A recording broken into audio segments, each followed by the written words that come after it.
வணக்கம்.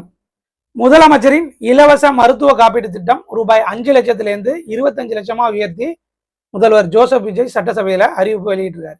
இதுல பாத்தீங்கன்னா ஒரு 2000க்கும் மேற்பட்ட சிகிச்சைகளை பெற முடியும். அதாவது கவர்மெண்ட் ஹாஸ்பிட்டல் ஒரு 800, பிரைவேட் ஹாஸ்பிட்டல் ஒரு 900, ஆக மொத்தம் 1700க்கும் மேற்பட்ட ஹாஸ்பிட்டல்ல இந்த சிகிச்சைகளை நீங்க பெற முடியும்.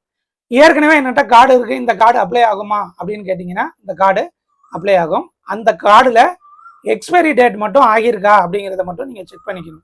CMCHISTN அப்படிங்கிற அந்த வெப்சைட்டுக்குள்ளே போனீங்கன்னா அதில் CMCHISS அப்ளை நவ் அப்படிங்கிற ஒரு ஆப்ஷன் இருக்கும். அந்த ஆப்ஷனை கிளிக் பண்ணிங்கன்னா ஒரு கேப்சா கோடு குறியீடு கேட்கும். அதை கொடுத்து சப்மிட் கொடுத்தீங்கன்னா உங்களுடைய ரேஷன் கார்டு நம்பரை கேட்கும். அந்த நம்பரை நீங்கள் கொடுத்து சப்மிட் கொடுத்தீங்கன்னா நீங்கள் எலிஜிபிளா இல்லையாங்கிறது அந்த திரையில் தோன்றும்.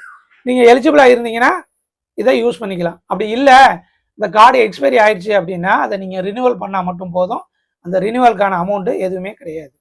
சரி, என்னட்ட கார்டு இல்லை, புதுசாக நான் அப்ளை பண்ணும் அப்படின்னு நினச்சிங்கன்னா உங்கள்கிட்ட ஒரு 3 விதமான சர்டிஃபிகேட் தேவை. அதாவது பார்த்தீங்கன்னா ஒன்று Aadhaar card, ration card and வருமான சான்றிதழ்.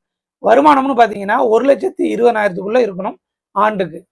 இதை நீங்கள் விஓ கிட்டையோ அல்லது வருவாய் அலுவலர்கிட்டையோ வருமான சான்றிதழ் வாங்கி நீங்கள் இதை ஆன்லைன்லேயே விண்ணப்பிக்கலாம்.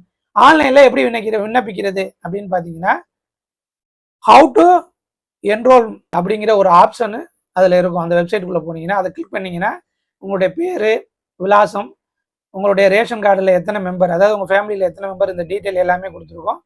அது எல்லாத்தையுமே ஃபில் பண்ணி சர்டிஃபிகேட்டையும் நீங்கள் அப்லோட் பண்ணிங்கன்னா அது ஆன்லைன்லேயே அப்ளை ஆகிடும்.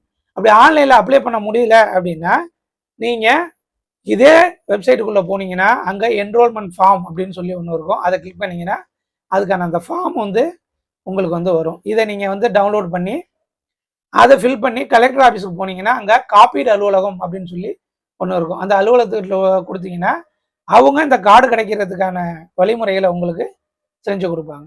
இந்த கார்டு அப்படின்னு பார்த்தீங்கன்னா பொதுவாகவே 2022லேருந்து 27 வரைக்குமான கார்டாக இருக்கும். ஸோ இந்த கார்டு எக்ஸ்பைரி ஆயிருந்து அப்படின்னா நீங்கள் ரினியூவல் பண்ணிக்கணும். குடும்ப கார்டில் பேர் நீக்கம், சேர்த்தல் இந்த மாதிரி ஏதாவது பண்ணியிருந்தீங்கன்னா கூட விடுபட்டு போகிறதுக்கு வாய்ப்பு இருக்குது. ஸோ அதையும் செக் பண்ணிக்கோங்க.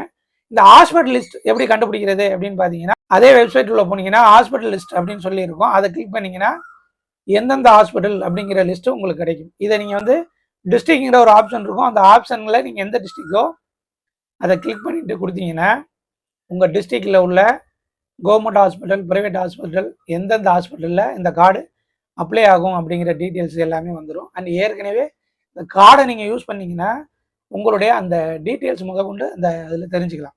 அந்த வெப்சைட்டில் அதுக்கான ஆப்ஷனும் இருக்குது.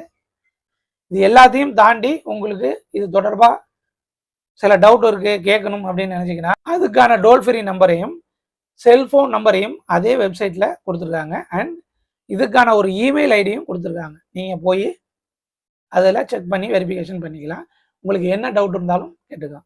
இந்த வீடியோ உங்களுக்கு பிடிச்சிருந்தா லைக் பண்ணுங்கள், உங்களுடைய ஃப்ரெண்ட்ஸ் அண்ட் ஃபேமிலிக்கு ஷேர் பண்ணுங்கள். மீண்டும் இது மாதிரி ஒரு இன்ஃபர்மேட்டிவ் வீடியோவோட உங்களை சந்திக்கிறேன். நன்றி, வணக்கம்.